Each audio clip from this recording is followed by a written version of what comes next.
싱가포르의 칼랑강에서 무르간 씨는 평소처럼 강 주변에 쓰레기를 치우고 있었습니다. 그런데 그때 한쪽에 놓인 갈색 박스가 눈에 들어왔죠. 누군가 쓰레기를 버리고 간 건가 하면서 박스를 집어드는 순간 힘없이 찢어지면서 안에 있던 내용물이 쏟아져 나왔습니다.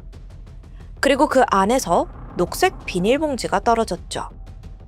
봉지 안에는 고기 덩어리가 들어있었습니다. 가까이 들여다보던 무르간 씨는 순간 얼굴이 굳어집니다. 고기가 아니었어요. 예리한 흉기에 의해 잘려나간 사람의 신체 일부였습니다. 더 충격적인 건 아직 부패가 거의 진행되지 않았다는 점이에요. 즉, 이 살인은 불과 몇 시간 전에 벌어진 일이었습니다. 안녕하세요. 토요미스테리를 진행하는 디바달리아입니다. 2005년 6월 16일 아침, 토막이 발견되었다는 신고가 접수되자 경찰은 즉시 현장으로 출동합니다. 사건이 벌어진 곳은 칼랑강이에요. 이곳은 싱가포르 해협 바로 옆에 위치한 곳인데 매일 수백 척의 배가 드나드는 수로입니다. 만약 이 범인이 배에서 살인 또는 시신을 유기했다면 일이 복잡해집니다. 정확한 범행 장소를 특정하기 어려워지기 때문이죠. 게다가 칼랑강의 길이는 10km가 넘습니다. 만약 시신이 떠내려온 거라면 수색 범위는 걷잡을 수 없이 넓어지죠. 경찰은 즉시 주변을 오간 선박 기록을 확인하는 동시에 인근 지역에 대한 대대적인 수색에 들어갔습니다.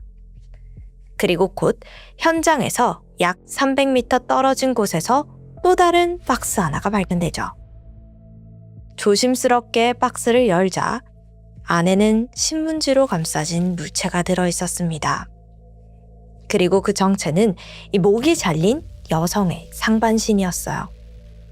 너무 끔찍한 시신의 모습에 모두가 충격을 받았습니다.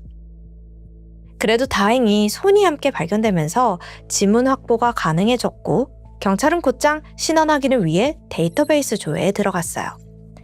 동시에 사라진 머리를 찾기 위한 수색도 본격적으로 시작되죠. 그리고 빠른 수색을 위해 팀을 2개조로 나눕니다. 한 팀은 계속해서 강 주변을 집중 수색하고 다른 팀은 쓰레기 소각장으로 향했어요. 이런 식으로 유기된 시신은 다른 쓰레기들과 뒤섞인 채 소각장으로 향했을 가능성이 높거든요. 그런데요, 소각장에 모여있던 쓰레기 양만 무려 3톤에 달했습니다. 이거 사실상 바늘을 찾는 작업과 다름없는 상황입니다. 그래도 포기하지 않고 6시간 동안 끈질기게 뒤진 끝에 마침내 잘린 머리를 찾아냅니다.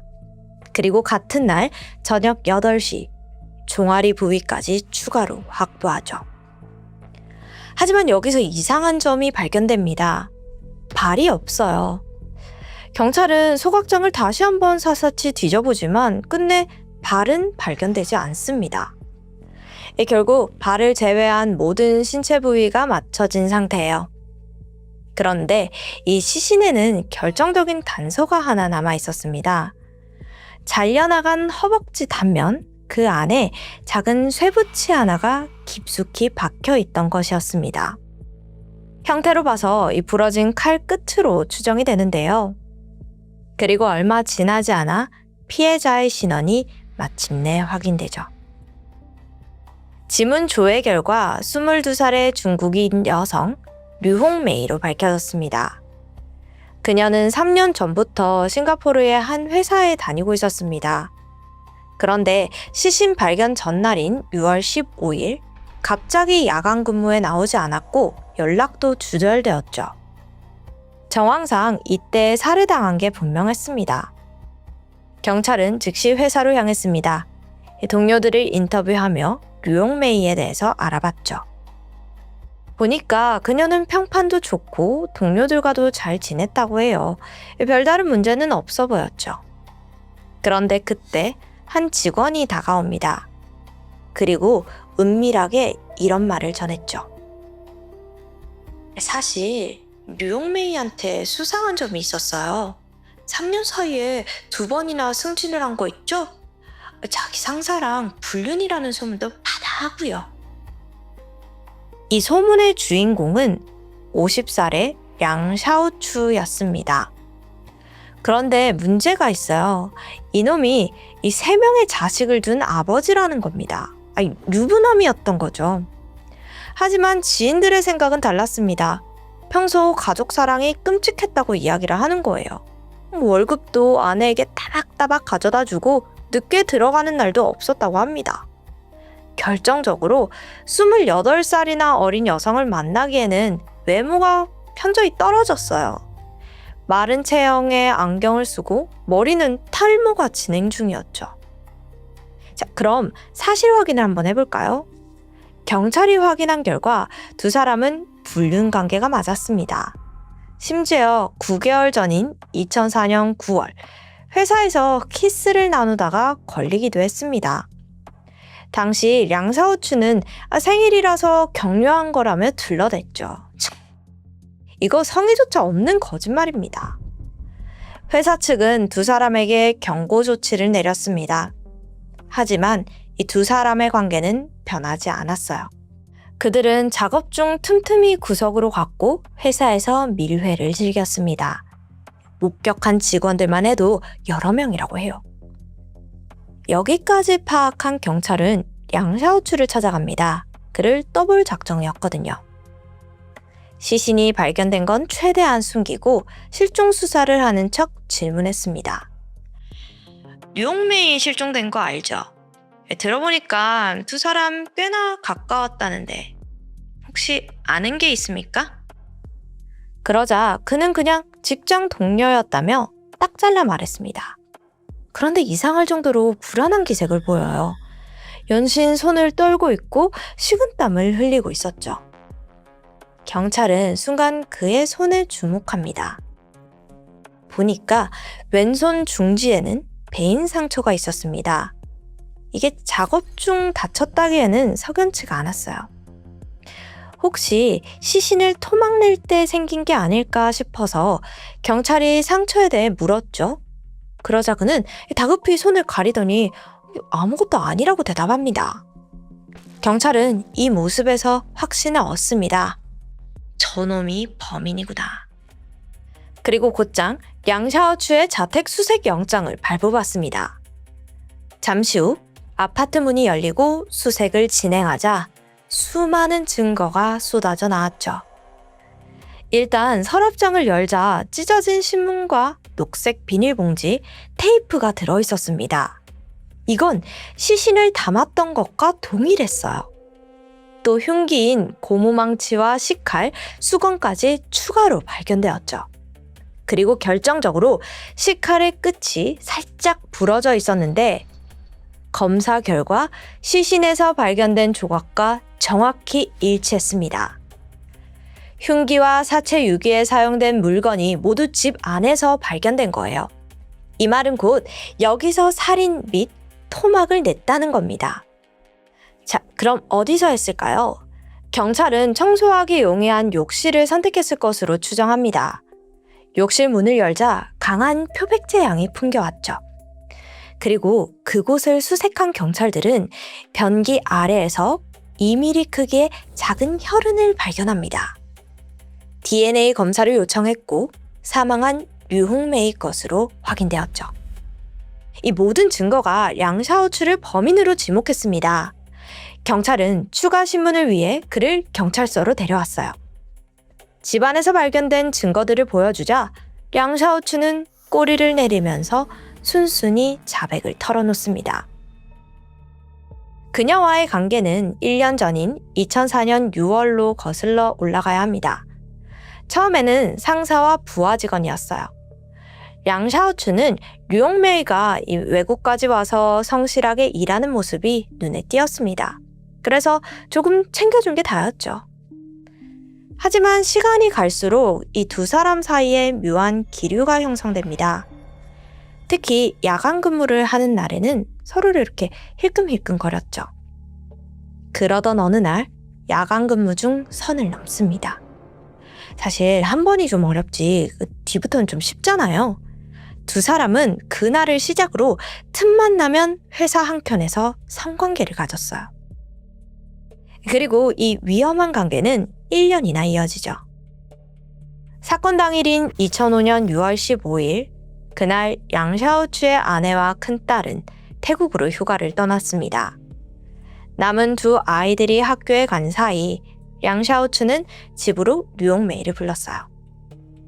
아침 9시 50분, 집에 들어오자마자 두 사람은 성관계를 가졌습니다. 이후 침대에 앉아 이야기를 나누는데 갑자기 그녀가 뜻밖의 이야기를 꺼내는 거예요. 우리 그냥 그만할까? 회사 사람들이 자꾸 뒤에서 수군거려. 비밀스럽게 만나는 것도 짜증나고. 자기, 그냥 나랑 중국으로 갈래? 거기서 다 새롭게 시작하는 거야. 어때? 량샤오추는 사실 당황스러웠습니다. 싱가포르에서 그는 완벽한 성공을 이뤘어요. 400만 원을 넘는 월급에 화목한 가정까지. 근데 이걸 다 버리고 지금 뉴욕메일을 선택해라? 절대 불가능했죠. 상상조차 해본 적도 없고요. 그래서 그가 대답을 주저하자 그녀는 더 충격적인 제안을 합니다. 새롭게 시작할 수 없다면 차라리 죽어서 함께하자고 말하는 겁니다. 그러면서 자신이 먼저 할 테니 따라와 달라고 하죠. 량샤오추는 고개를 끄덕였습니다. 그리고는 화장실에서 수건을 가져와 류용메이에게 건넸어요. 이걸 그녀가 목에 가져갔고 20분 뒤 숨을 거둡니다. 이제 량샤오추의 차례였어요. 하지만 그는 선택을 주저합니다. 죽음을 눈앞에서 목격하자 겁이 나는 거예요. 그리고 생각해보니까 자신이 죽을 이유가 전혀 없었어요. 불륜도 사라졌겠다. 이제 가정에 착실하면 될 일입니다. 그럼 시신은 어떻게 하죠? 곧 아이들이 하교하기에 시간이 없었습니다. 그는 일단 시신을 화장실로 끌고 갔습니다. 그리고 고민 끝에 망치와 식칼을 들고 왔어요. 가장 먼저 배를 갈라 내장을 빼냈고 칼로 잘라 변기에 흘려보냈습니다. 곧이어 머리와 몸통, 다리를 잘라냈어요. 토막은 신문지로 감싼 뒤 봉지에 넣었습니다. 마지막으로 박스에 담았고요. 그런데 생각보다 이 다리가 긴 거예요. 그는 한 번 더 시신을 토막냈고 허벅지와 종아리, 양발을 해체했죠. 생각보다 빠르게 작업이 끝났습니다. 마지막으로 욕실에 락스를 부어 닦았고 류용메이의 소지품은 근처 쓰레기통에 버렸습니다. 그리고 토막이 담긴 박스를 챙겨서 택시를 타고 그대로 칼랑강으로 가 유기했죠. 최종적으로 다시 돌아와서 욕실을 한 번 더 청소합니다. 하지만 이때 변기 아래 미세한 틈을 놓치게 된 겁니다. 결국 이 사소한 실수가 발목을 잡게 되죠. 량샤오추는 완전 범죄를 꿈꿨습니다.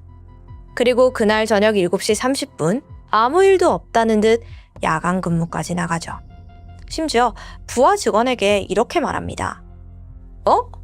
오늘 류용메이 야간 아니야? 출근 안 했네. 자기가 한번 전화해봐. 방금 전까지 그녀를 직접 처리한 사람이 이렇게 태연하게 행동한 겁니다. 정리하면 량샤오추는 시신을 유기한 건 인정했지만 살인은 끝까지 부인했어요. 하지만 경찰의 생각은 달랐습니다. 일단 그의 진술 자체가 여러 부분에서 맞지가 않았어요. 가장 결정적인 건 류용메이의 목에서 발견된 흔적이었습니다. 손으로 강하게 눌린 손자국이 남아 있었던 거죠. 이건 수건으로 스스로 했다는 말과는 앞뒤가 전혀 맞지 않습니다. 분명 명백한 타살이었어요. 그리고 피해자의 상황도 전혀 맞지가 않았고요. 류용메이는 오히려 이 관계를 정리하려고 했습니다. 이미 새로운 사람이 있었고 4살 연상의 남성과 결혼까지 생각하고 있었더라고요. 또 중국으로 돌아가자는 말과 달리 그녀는 싱가포르에 정착할 계획이었습니다. 그래서 꾸준히 영어 공부를 하고 있었고요. 사건 한 달 전에도 2년짜리 영어 강의를 등록했습니다. 분명 죽음을 생각할 이유가 없었어요. 결정적인 사실도 하나 드러납니다. 양 샤오추가 류용메이의 카드를 훔쳤다는 겁니다. 사건 발생 10일 전 두 사람은 호텔에서 만났고 그날도 성관계를 가졌습니다. 그런데 그때 양 샤오추는 그녀의 카드를 몰래 챙겼던 거죠. 그리고 더 충격적인 건 이게 처음이 아니었다는 겁니다. 알고 보니 그는 이미 절도 전과가 5건이나 있는 상습범이었습니다. 이전에도 이 여성들과 관계를 맺은 뒤에 돈을 훔치는 일을 여러 번 반복했던 거예요. 얼마 뒤 양 샤오추는 그녀의 카드로 240만 원을 인출하고 아무렇지 않게 쇼핑까지 즐깁니다. 그리고 그 사이 류용메이는 뒤늦게 카드가 사라진 걸 알아차리죠. 곧바로 경찰에 신고하려고 했고 이 사실을 양 샤오추에게도 전합니다. 그가 범인이라고는 생각하지도 못하고 누가 내 카드 훔친 것 같다 하면서 문제를 털어놓는 거죠. 그런데 그 순간 양 샤오추는 속으로 크게 흔들립니다. 은행 CCTV에 다 찍혔을 텐데 신고 들어가면 바로 들통나는 거 아니야? 불륜까지 이거 다 밝혀지겠는데? 그는 상황을 어떻게든 막기 위해 그녀를 집으로 불러냈어요. 하지만 막상 마주하자 입이 떨어지지 않는 거예요. 자존심 때문인지 아니면 겁이 나서인지 아무 말도 하지 못한 채 그저 시간만 끌고 있었죠. 그리고 그 순간 머릿속에 하나의 생각이 스쳐 지나갑니다. 아니, 차라리 죽어버리면 카드 문제도 사라지고 또 모든 게 없던 일이 되는 거 아닌가? 그는 결국 그 생각을 실행에 옮깁니다. 주저없이 목을 졸랐고 숨이 끊어진 뒤에는 시신을 토막내기까지 했죠. 한때는 사랑했던 사람이었지만 이제 그에게 그녀는 그저 없애야 할 문제에 불과했습니다. 2006년 5월 양 샤오추의 1심 재판이 열립니다. 그는 법정에서 끝까지 함께 극단적인 선택이었다고 주장했죠. 하지만 검찰은 즉각 반박합니다. 류용메이는 분명 미래를 준비하고 있었고 무엇보다 이 목에 남아있던 손자국, 이건 스스로 죽음을 선택하는 사람이 아닌 명백한 타살의 흔적이었다고요. 결국 재판부는 검찰의 손을 들어줬고 양 샤오추에게는 사형이 선고됩니다. 이후 항소와 상고 역시 모두 기각되며 형이 확정되었어요. 사건 발생 2년 5개월 뒤인 2007년 11월 30일, 그는 52세의 나이로 교수형에 처해집니다. 이 사건을 보고 있으면 한 가지 의문이 남습니다. 양 샤오추는 과연 단 한순간이라도 류용메이를 사랑했을까요? 정말로 아꼈다면 28살이나 어린 그녀의 미래를 응원해줬어야 하지 않았을까요? 하지만 그는 달랐습니다. 관계를 이용해서 자신의 욕망을 채우고 돈을 훔치고 결국에는 그녀의 목숨까지 빼앗았습니다. 그에게 류용메이는 사랑하는 사람이 아니라 언제든 버릴 수 있는 수단에 불과했던 겁니다. 심지어 그는 죽는 순간까지도 억울함을 주장했다고 해요. 끝까지 자기 자신만을 생각했던 사람. 여러분은 이 사건 어떻게 보셨나요? 댓글로 여러분의 생각을 남겨주세요. 지금까지 디바달리아였습니다. 1972년 6월 26일 도쿄 신바시에 위치한 제1호텔에서 끔찍한 살인사건이 발생했습니다. 당시 이 호텔은 도쿄에서도 손꼽히는 고급 호텔로 국내외 관광객들 사이에서 큰 인기를 끌고 있었죠. 사건은 신관 304호에서 일어났습니다. 그 방에 투숙 중이던 37살의 여성 타니와키 키누코 씨가 사망한 채 발견된 거예요. 그녀는 알몸 상태로 바닥 카펫 위에 쓰러져 있었고 그 위로 호텔의 유카타, 그녀의 원피스, 점프수트가 덮여 있었죠. 그런데 이상하게도 현장은 너무나도 깨끗했어요. 욕실이나 침대에는 사용의 흔적이 전혀 없었고요. 방문에는 방해금지 카드가 걸려 있었죠. 한마디로 사건 현장은 밀실과도 같은 상태였던 겁니다. 타니와키 씨 시신에는 이 명백한 타살의 흔적이 발견되었는데요. 이 목에는 손이나 넓은 끈으로 졸린 자국이 있었고 온몸에는 피하 출혈이 나타나 있었죠. 이를 근거로 경찰은 그녀가 범인에게 강하게 저항했을 것으로 판단했습니다. 이후 부검에서는 이 몸 안에서 범인의 것으로 추정되는 정액이 검출되었는데 충격적인 사실은 이 성행위가 타니와키 씨가 사망한 이후에 이루어졌을 가능성이 높다는 점이에요. 도대체 누가 이토록 잔혹하고 변태적인 사건을 저지르고 도주한 걸까요? 다행히 증거는 많았습니다. 먼저 검출된 정액을 통해서 범인의 혈액형이 O형이라는 사실이 확인되었고요. 객실 안에는 무려 177개의 지문이 검출되었어요. 물론 대부분은 이전 투숙객들 지문이겠지만 그 중에는 범인의 지문도 섞여 있을 가능성을 배제할 수 없었습니다. 뿐만 아니라 타니와키 씨의 위 안에서 음식물이 검출되었는데 음식물의 상태를 통해서 그녀의 사망 추정 시간을 추측할 수 있었죠. 식후 한두 시간 이내로 판명되었습니다. 이 말은 곧 그녀의 마지막 행적 그리고 마지막까지 함께 있던 사람이 사건 해결의 중요한 열쇠가 된다는 뜻이에요. 6월 25일 저녁, 그녀는 유라쿠초의 한 야키토리 가게에서 A씨, B씨와 함께 저녁 식사를 했습니다. 세 사람은 모두 구마모토현에서 치과 의사로 일을 하고 있었고, 이날은 도쿄에서 열리는 치과 의사 대상의 세미나에 참석하기 위해서 함께 도쿄에 온 상황이었죠. 그런데 식사를 하던 오후 7시 30분쯤 타니와키 씨가 갑자기 속이 안 좋다며 먼저 호텔로 돌아가겠다고 말했습니다. 그녀가 묵던 신관으로 가려면 본관 1층 로비를 반드시 지나쳐야 하는데 그날 저녁 본관 로비에 있던 직원이 타니와키 씨가 신관 쪽으로 가는 모습을 봤다고 해요. 그녀가 먼저 호텔로 돌아간 후 A씨와 B씨는 영화를 보러 극장으로 향했습니다. 그런데 이때 A씨 역시 갑자기 컨디션이 좋지 않다며 오후 8시 30분에 호텔에 가겠다는 겁니다. B씨는 어쩔 수 없이 알겠다고 했어요.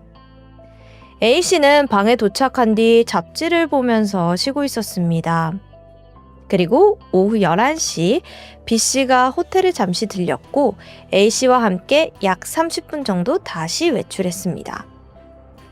그리고 자정 무렵 두 사람은 다시 호텔로 돌아왔고 저녁 식사 비용을 정산하기 위해서 타니와키 씨의 객실을 찾았어요.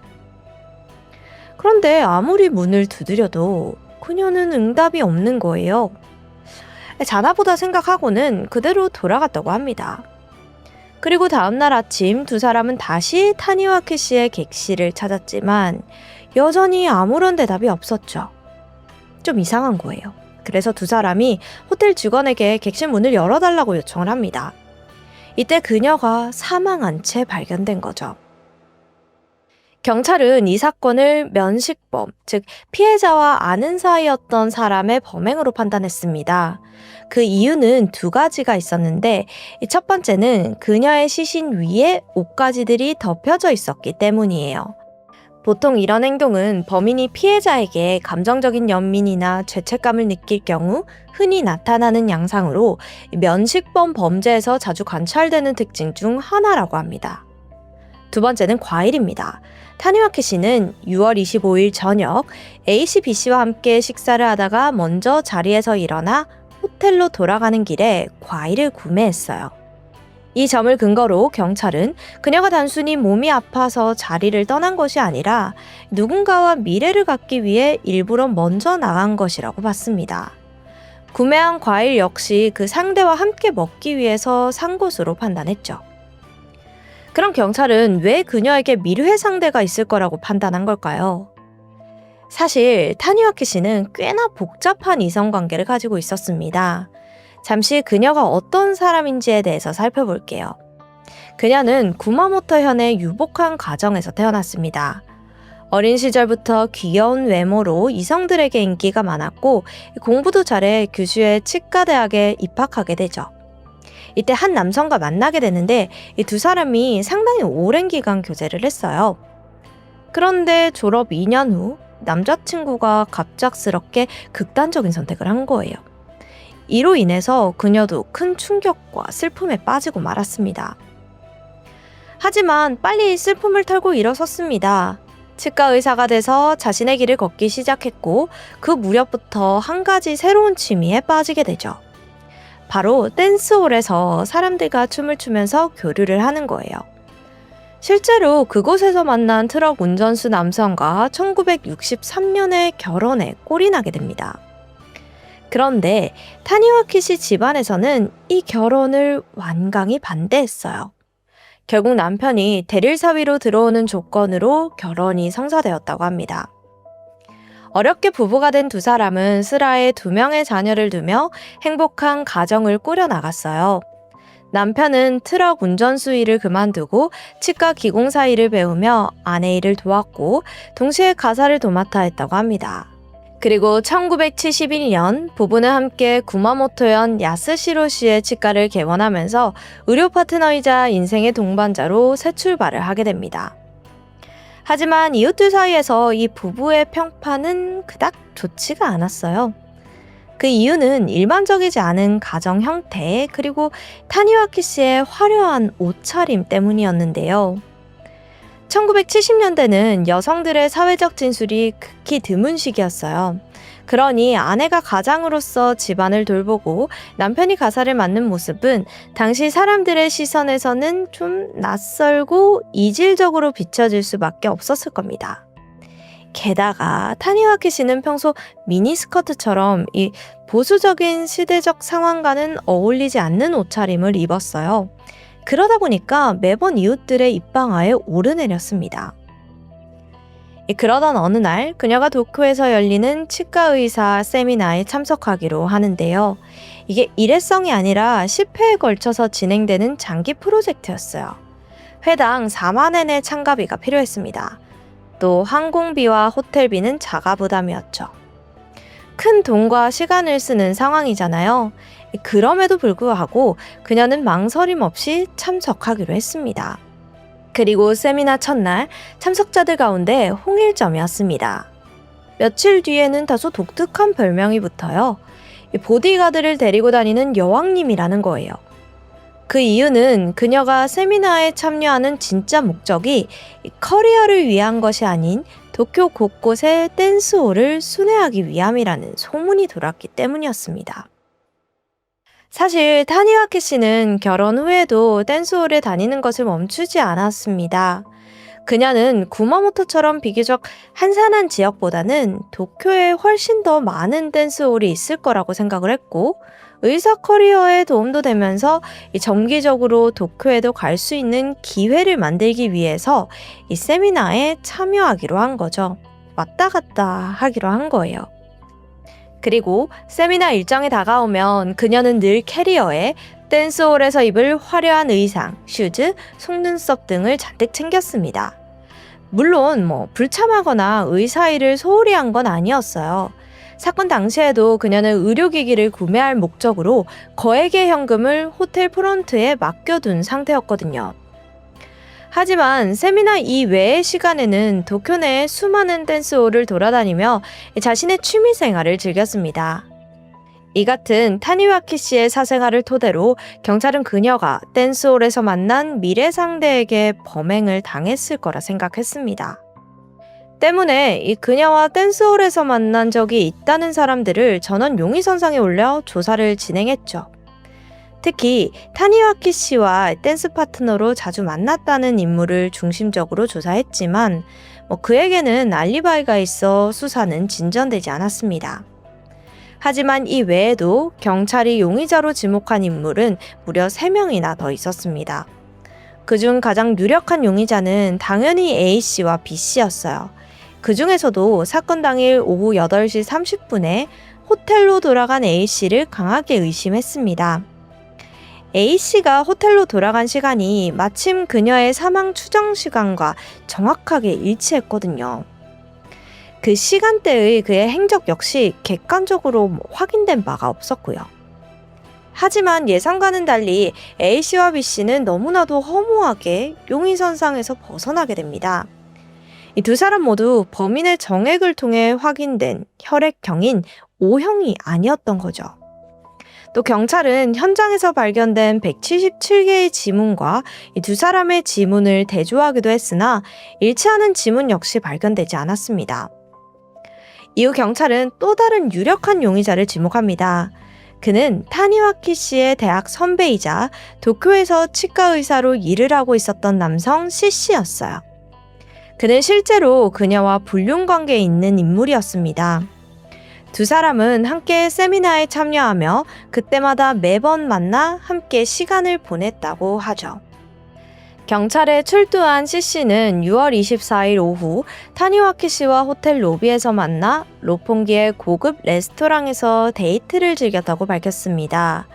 그리고 그녀는 25일 자정이 조금 넘은 시각에 호텔로 돌아갔고 그게 마지막으로 본 모습이었다고 주장했습니다. 실제로 A씨와 B씨에게 확인한 결과 타니와키 씨는 친척집에 들를 일이 있다는 이유로 이 두 사람과는 다른 비행기를 타고 조금 먼저 도쿄에 도착을 했다고 해요. 하지만 그녀가 말한 친척은 사실 C씨였던 거죠. 경찰이 그토록 찾던 타니와키 씨의 미래 상대입니다. 하지만 결정적인 문제는 C씨에게도 이 명확한 알리바이가 있다는 점이에요. 게다가 그의 혈액형도 범인의 것과 일치하지 않았고 지문을 대조해봐도 C씨는 사건과 관련이 없다는 사실이 드러났습니다. 결국 그는 의심은 받았지만 용의선상에서 제외될 수밖에 없었죠. 경찰은 포기하지 않았습니다.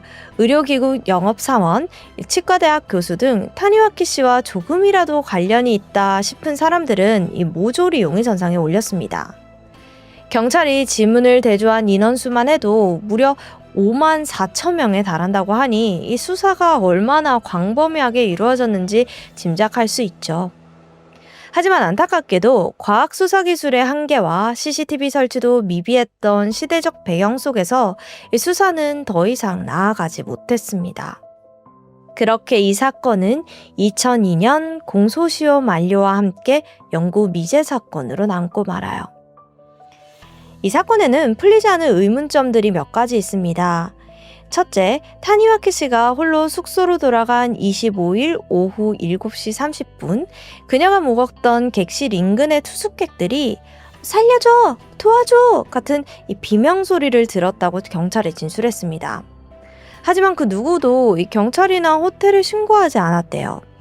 그 이유는 과격한 성관계로 인해 발생한 소음이 아닐까 판단했기 때문입니다.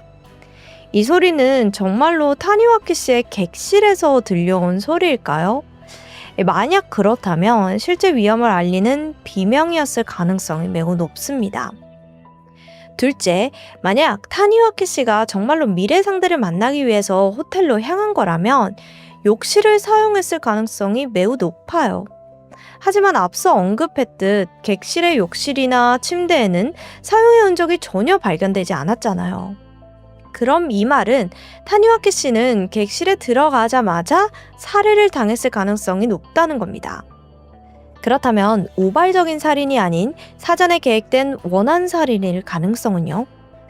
물론 그녀의 복잡한 이성관계로 치정으로 얽히는 가능성은 있지만 수사를 통해 드러나지는 않았습니다. 셋째, 그렇다면 범인이 일면식도 없는 하룻밤 놀이 상대였을 가능성도 있지 않을까요? 경찰이 이렇게 생각한 이유는 바로 타니와키 씨가 사망한 이후에 성관계가 이루어졌다는 부검의의 분석 때문이었습니다. 만약 범인이 밀회 혹은 불륜 상대라면 굳이 사후에 이런 일을 벌이진 않았을 거라고 생각했기 때문이었죠. 게다가 경찰이 분석한 바로는 그녀가 워낙 이성관계에 개방적이었기 때문에 그날 밤 호텔로 돌아가는 길에 우연히 만난 남성과 함께 들어갔다가 참변을 당했을 가능성도 배제할 수는 없었어요. 하지만 성관계를 목적으로 만난 남성이 범인이라면 왜 욕실이나 침대 사용 흔적이 전혀 남지 않았는가 하는 의문이 남습니다. 모순적이죠. 때문에 경찰은 타니와키 씨가 이상 취향의 범죄자에게 미행당했거나 단순히 무차별 범죄의 희생양이 되었을 가능성도 고려하게 됩니다. 당시에는 CCTV도 없던 시기였기 때문에 경찰의 추측대로 그녀가 묻지마 범죄의 피해자라면 범인을 찾는 것은 말 그대로 서울에서 김서방 찾기나 다름없는 일이에요. 넷째, 사건 당시 타니와키 씨의 가방 안에 있던 현금이 전부 도난당한 상태였습니다. 이 정황만 놓고 보면 강도 살인일 가능성도 충분히 의심해 볼 수 있죠. 하지만 문제는 이 도난당한 금액이 너무나도 적었다는 점이에요. 앞서 언급했듯 타니와키 씨가 의료기기 구매를 위한 현금은 호텔 프론트에 맡겨놓았기 때문에 범인이 손을 댈 수 없었을 겁니다.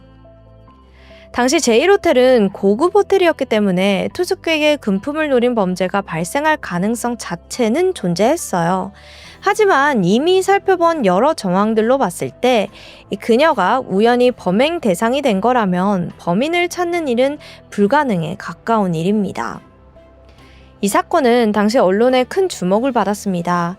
많은 언론사들은 시대상과 맞지 않았던 개방적인 성향의 타니와키 씨를 자극적인 소재로 삼아 여왕님, 여자 치과의사의 자유분방한 프라이버시, 남편도 몰랐던 두 아이 어머니의 사생활 등의 타이틀로 연일 보도를 이어갔죠.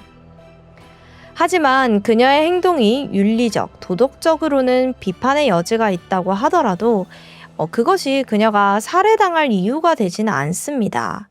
어찌 보면 당시 언론은 타니와키 씨에 대해 2차 가해를 저지른 것이나 다름없습니다. 만약 당시 언론이 사건의 본질에 초점을 맞추어서 보도를 했더라면 범인 검거에 조금이나마 도움을 줄 수 있지 않았을까요? 이미 50여 년 가까이 지난 이 사건은 여전히 일본의 미해결 사건으로 종종 화두에 오르고 있으며 사건 현장인 제1호텔은 리모델링 후 현재까지도 영업 중이라고 합니다. 지금까지 디바달리아였습니다.